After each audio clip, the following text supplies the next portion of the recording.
Bismillahirrahmanirrahim. Assalamualaikum warahmatullahi wabarakatuh. Saya Nabila Mamluatul Hikami, absen 11, akan menjawab soal ujian akhir semester Filologi Islam. Soal yang pertama adalah bagaimana pengertian asbabun nuzul dan hubungannya dengan filologi Islam. Asbabun nuzul adalah suatu peristiwa yang menjadi sebab turunnya suatu ayat atau beberapa ayat yang isinya berkaitan dengan peristiwa tersebut. Asbabun nuzul sendiri juga berisi tentang berbagai penjelasan tentang berbagai hukum pada zaman Rasulullah SAW, dan juga berisi tentang berbagai jawaban atas pertanyaan yang diajukan para sahabat kepada Rasulullah. Dan oleh sebab itu Allah menurunkan ayat sebagai jawaban dan penjelasan dari pertanyaan atau penjelasan dari suatu peristiwa. Dan hubungannya dengan filologi Islam sendiri adalah sangat berhubungan, karena mufasir atau peneliti dalam memahami makna teks atau ayat Al-Quran serta hikmah dan teks yang diteliti tersebut perlu mengetahui sebab-sebab yang melatar belakangi mengenai diturunkannya teks ayat tersebut. Pertanyaan yang kedua adalah bagaimana pengertian nasih dan mansuh dan hubungannya dengan filologi Islam. Secara etimologi, nasih adalah isim fa'il yang berarti yang menghapus, sedangkan mansuh itu adalah isim fa'il yang berarti yang dihapus. Ada 4 makna nasih. Yang pertama adalah menghapus, izalah. Yang kedua adalah mengganti, tabdi. Kemudian yang ketiga adalah mengalihkan atau mengubah dalam artian takwil, seperti mengalihkan dari hukum satu ke hukum yang lainnya. Kemudian makna yang keempat adalah memindahkan pada suatu tempat ke tempat yang lain. Misalnya memindahkan suatu kitab ini karena beberapa hikmah atau hukumnya. Hal ini tidak terjadi dalam Al-Quran, namun terjadi dalam As-Sunnah.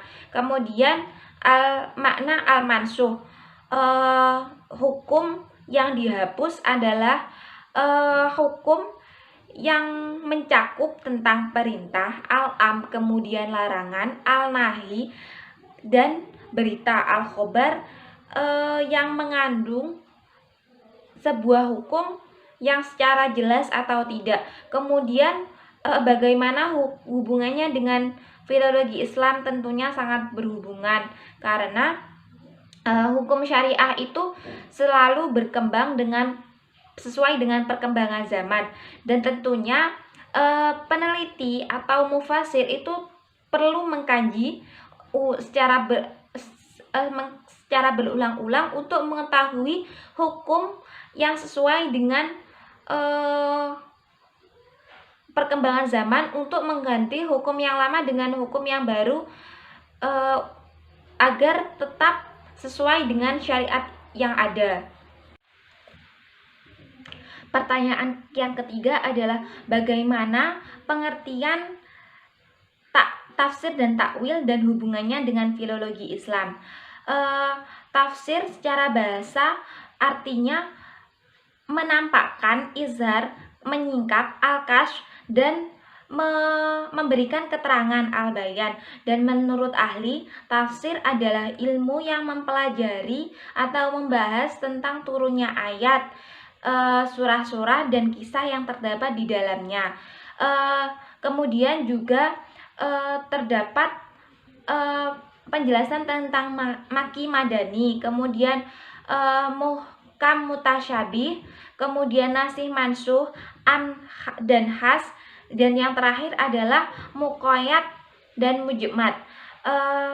Sedangkan takwil sendiri berasal dari kata ialah, yang berarti siasah, yang berarti seseorang yang menakwilkan sebuah perkataan, adalah seorang yang mensiasati perkataan itu dengan menempatkannya dengan layak. Al-Raghib Al-Asfahani pernah berkata, tafsir itu cakupannya lebih umum daripada takwil. Tafsir lebih banyak dipergunakan untuk menjelaskan lafadz dan kosakata, sedangkan takwil banyak dipergunakan dalam memaknai kalimat dan maksud dari sebuah ucapan. Tafsir sendiri itu lebih banyak digunakan dalam menerangkan kitab-kitab ilahi atau Al-Quran dan kitab lainnya. Kemudian untuk takwil itu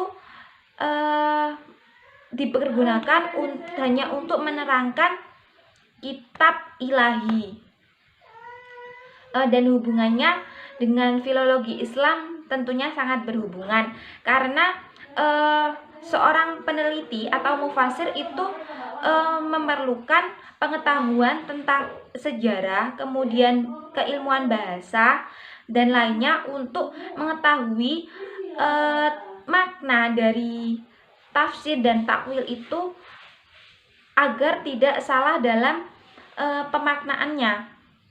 Karena seorang mufasir itu harus mengetahui latar belakang terjadinya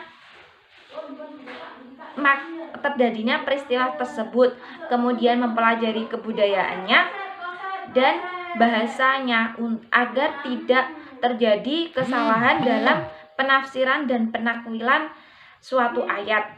Terima kasih. Itu pertanyaan dari soal ujian akhir semester Filologi Islam. Wassalamualaikum warahmatullahi wabarakatuh.